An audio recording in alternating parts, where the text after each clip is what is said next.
السلام عليكم حبايبي، رجعت لكم بوصفة جديدة اليوم. وصفة سهلة واقتصادية ما مكلفة كثير، موجود مكوناتها بكل بيت. وهي الحلوى هاي هي حلوى ليبية جزائرية أو مغربية، اسمها اللويزة أو أحيانا يسموها الجوزية. أنا اليوم راح أسوي لكم إياها، هي ممكن تحشى بحشوات مختلفة. أنا اليوم راح أسوي لكم إياها بحشوة النوتيلا. راح نبلش بالمكونات. المكونات هي عبارة عن 100 غرام من السكر الباودر، سكر ناعم الحبيبات، او ممكن تقيسوا نص كوب. هنا عندنا ملعقة صغيرة من الفانيلا، نص ملعقة صغيرة من البيكنج باودر، عندي 100 غرام من الزبد بدرجة حرارة الغرفة، بيضة واحدة بدرجة حرارة الغرفة، كوب ونص طحين، وهنا نوتيلا للحشوة. هسه بلش العمل.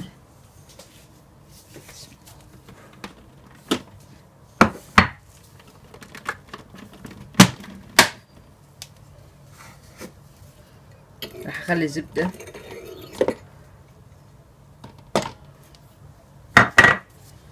والسكر.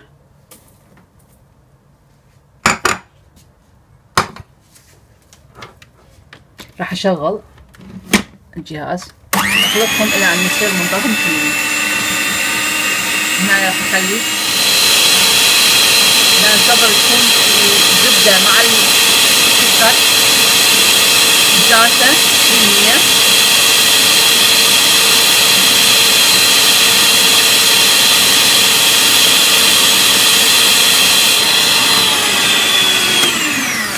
هسه راح اضيف البيضة مالتي وارجع اخلط.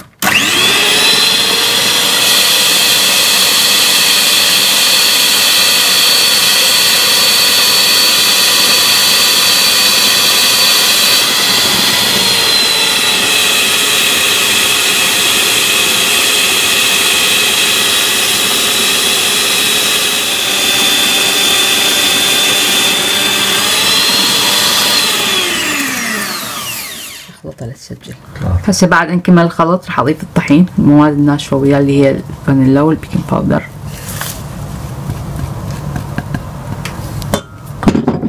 راح ابدي اعجنها اخلطها.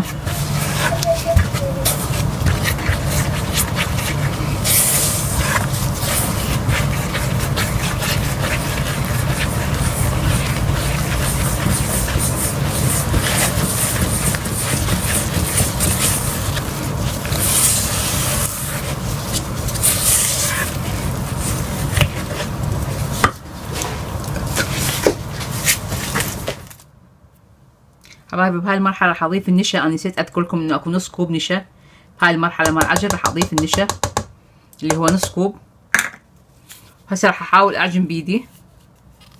بهاي المرحلة استعمل ايدي بالعجن.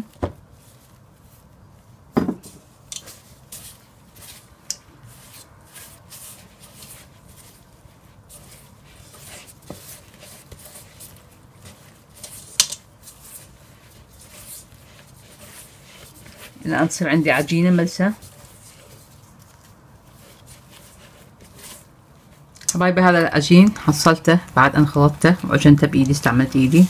وهنايا شغلت الجهاز مالتي اللي راح أسوي بيه اللويزة. هذا الجهاز موجود بالأسواق الأوروبية متوفر، بس مو بالأسواق الأوروبية، برا أوروبا ممكن أن تشتروه عن طريق الإنترنت، عن طريق الإيباي. راح أعوف اسمه بأسفل الفيديو، اسمه والرابط مالته.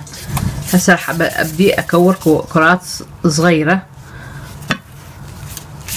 انتظره من يشتغل اللايت الاخضر مالته، معناها اقدر استعمله واخلي بيه العجينه مالتي.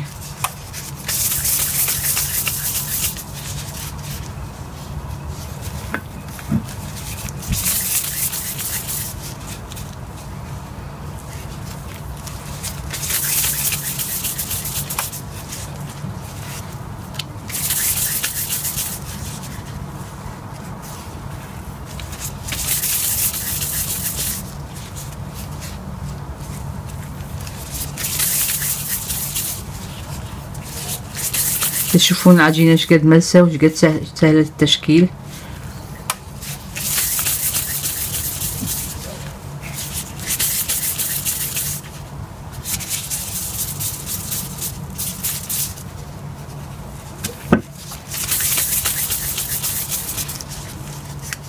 مثل ما تشوفون هاي صارت خضرة الجهاز. هسه راح اقدر اخلي الكرات مالتي.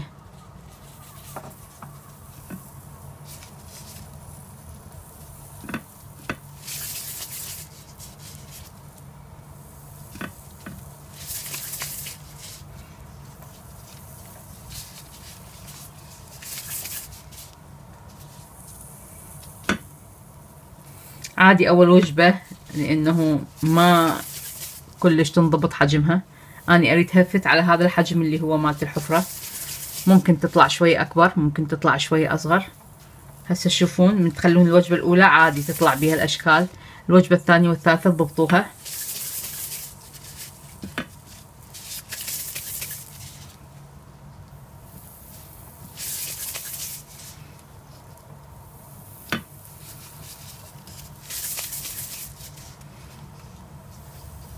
هسه راح اكبس عليها الآلة. شو راح يطفى الضوء الاخضر وانتظر الى ان يشتغل الضوء الاخضر مرة لاخ وافتحها.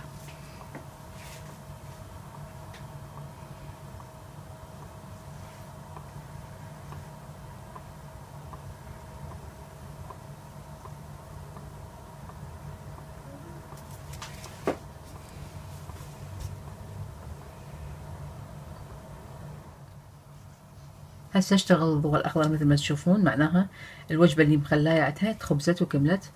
هسه احاول افتحها، اطفي افتحها. هسه تشوفون، شوفوا هاي اللي قلت لكم عليها الحجم هنا اول ما ينضبط اول وجبة. شوفوا بعض الاشياء كانت كبيرة بس هو الحجم المثالي هذا الها. تشوفوها هذا الحجم اللي انا اريده بالضبط. هنا شوية كانت طالعة العجينة من الحافات، فاني ما اريد هذا المنظر، اريد هي هاي العجينة تطلع بهالشكل. اسفة، احاول اطلعها بالوجه الخشبي. هاي معناها الدائرة اللي انا مستعملتها لكرة العجين هي اكبر من حجم القالب. انا اريد هذا الحجم بالضبط، اريد هذا الحجم.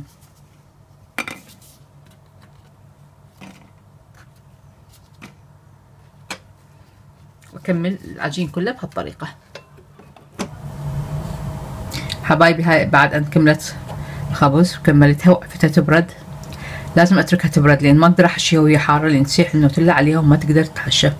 هسه احاول احشيها بالنوتيلا واحاول الصق كل اثنين سوا.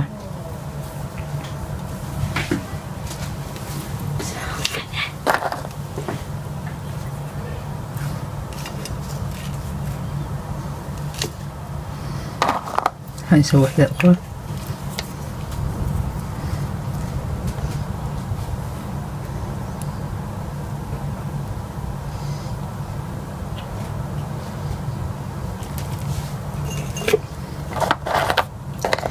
طبعا اذا حبيت تحشوها بزبدة الفول السوداني ممكن بينتس بتر، شلون تحبون تحشوها انتو حسب الرغبة مالتكم. بس اني بالنسبة لي يحبوها بالنوتيلا.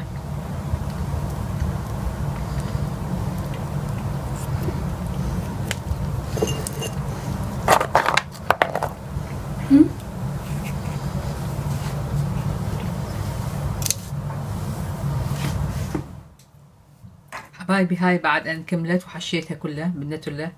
المقادير اللي شفتوها بالوصفة سويت هاي الكمية كلها وخلصت حشوتها وكملت. حبايبي اتمنى ان تكون الوصفة عجبتكم. لا تنسون تضغطون على زر الاعجاب ومشاركة الفيديو مع من تحبون والاشتراك بالقناة. اتمنى ان تتركون تعليق بالاسفل حتى استطيع ان اجاوب على كل اسئلتكم، وان شاء الله راح اوفي لكم اسم الجهاز باسفل الفيديو. سلام.